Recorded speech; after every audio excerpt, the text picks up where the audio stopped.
You may remember a year ago in the spring, we had Rachael Kircher on our show. Rachael's with the Oklahoma Agrability program. We've asked Rachael to join us again today. Hello, Rachael. Welcome Hi. back Thanks, to our show. And we're going to be talking about some things that gardeners that have impairments or disabilities can use or utilize to help them out in the garden. And we're going to, I guess, get started by talking about some stretches that gardeners can do before they go out and get busy. We're going to get you just warmed up, ready to move and go back out to the garden. Maybe you've been sitting inside, the weather's been kind of dreary lately, but you want to get your bulbs planted. So we kind of want to get your body ready to move. Pain-free, gentle stretches that'll get you going. Okay, and if you haven't been out gardening in a while, is it a good idea to maybe see a doctor or? Definitely. If you've had any problems or impairments lately and you haven't talked to your doctor about going back out to the garden, you should get in to see him because he may have a special exercise regimen he wants you to use before you even start. Okay, and these stretchers are so simple. We get to sit down while we do them, right? We do get to sit down. Okay. You could do this in your house before you even walk outside. All right, so what do we do? We're going to start, we're just going to look to the left, and you're just going to go to where it's comfortable. Not everyone can turn their head as far. Give it to a nice count of 10, and then you're going to turn back to the center, and then you're going to go to the right. Again, with just a nice count of 10. You can always repeat these stretches until you're comfortable and ready to go. Go back to the center.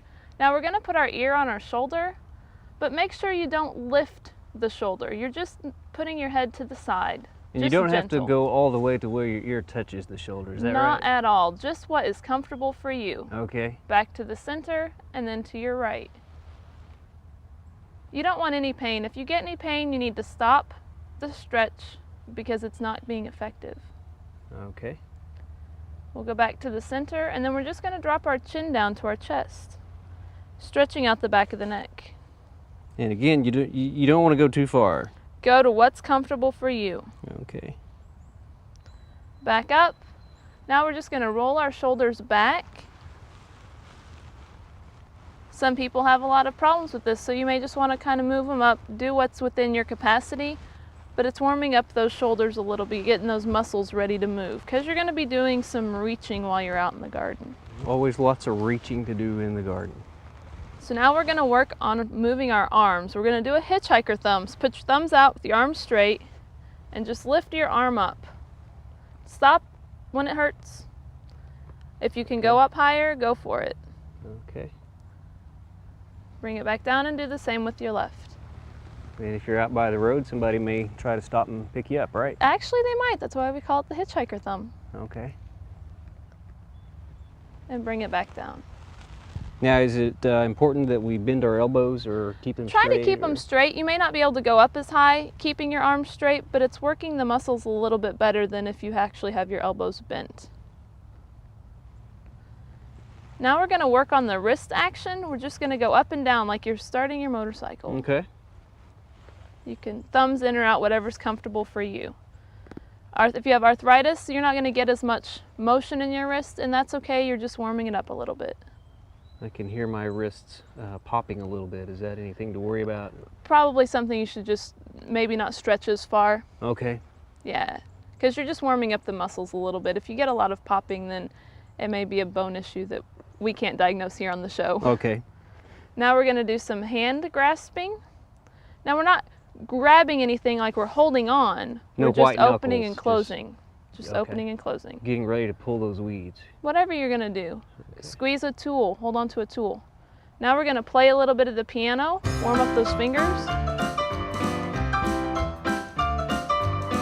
Get them nice and flexed so they're ready to go. Now we're going to work on our side. We're going to do a gentle trunk stretch. So just lean. Just drop your arm down and just kind of lean over. You'll feel it on your side. Mm-hmm. I can feel the burn. Burn is okay, pain is bad. Remember that with stretching. If it's uncomfortable, then the stretch has gone too far. It's always good if you have poor balance to use a chair with arms so you can't accidentally fall over. Now we're going to do a straight leg lift. I want you just to put your leg out and lift it up. Now you can't go very far, that's okay. Try to keep your foot kind of flexed. You're getting a better stretch on the back of your leg. Okay. And back down, and the other leg. Now the toe should be pointing up for this? Toes should be pointing up if possible. Now we're just gonna work our ankles, so we're gonna roll up on our toes and back on our heels. And all you're doing is kind of getting all of these body parts warmed up that don't move when you're sitting in the chair reading the newspaper. So now that we're warmed up and ready to go, guess we can head out to the garden. Okay, and nothing too strenuous. I don't feel worn out or anything like that. Just kind of limbered up a little bit and ready to do some work. That's the goal. Okay, let's look at some devices over here.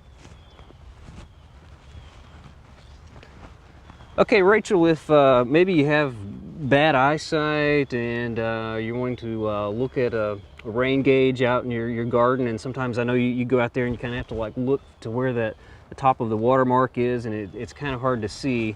You've got a special rain gauge here that's a lot easier to read. We do. We have an industrial size, if you would, rain gauge. That is a good size rain gauge. It's got the red button in it that's actually going to float as water fills it up. So it's loose in there. It's loose in there, and what it's going to do is when the water rises, all you have to look for is that red line instead of looking for the transparent line of the water. Okay. Well, that looks like that would be a lot more than 1 inch of rainfall. It looks like it's about 3 inches or so. But if you look at the size, the circumference of the rain gauge, you're going to realize it's going to capture a lot more water, and so it actually is just 1 inch like it shows on the tube. Okay. So when the water gets up there, it really is 1 inch of rainfall. Just 1 inch. Okay, a lot easier to read. Okay. And if we're building a fence, maybe we're going to be putting a fence around our vegetable garden to keep out the raccoons or the skunks or the armadillos or whatever. And I know when you're putting the wire, attaching it to the post, it can sometimes be a little bit of a strain on your wrist. You've got a device here that makes it a little bit easier? We do. We have a new device that was actually developed by a gentleman in Stillwater. It's called the clip key. So you just take and you have your clip that you put onto the post around your wire. Now if you've seen the original fencing pliers, you know that you have to grab on and kind of twist and pull, and it's just not comfortable. But with the clip key, you slide it in and you just push down, and that wire is just going to wrap right around your barbed wire. Okay. So your clip is going to be securely fastened with just one push of the arm. Okay, it's got just a little notch there that just a simple notch. Clip fits into. It's guaranteed, and for more information, see the information on the screen. Okay, wonderful little tool.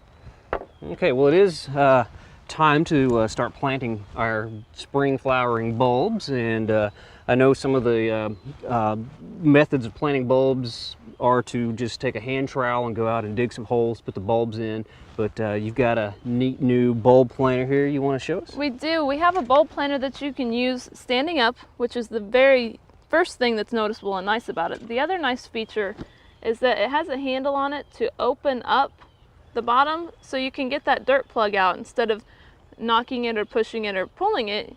It just opens up, you get your dirt plug out, and then you're on your way. Okay, so you mind if I try that? Go for it, Steve. Okay.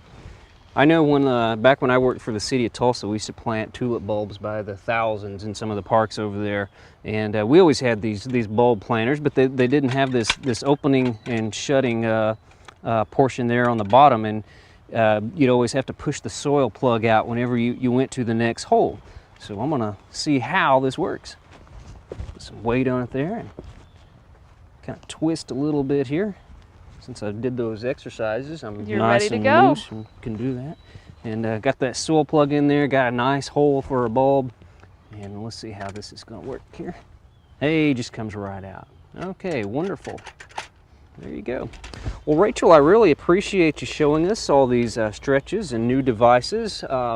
Where can folks get some other information about your program? Well, they can visit our website. Oklahoma Agrability is very lucky. We have an occupational therapist named Carla Wilhite that works with us, and she actually goes out and does on-farm assessments in rural communities with farmers that are interested in the program because they have a disability or an impairment.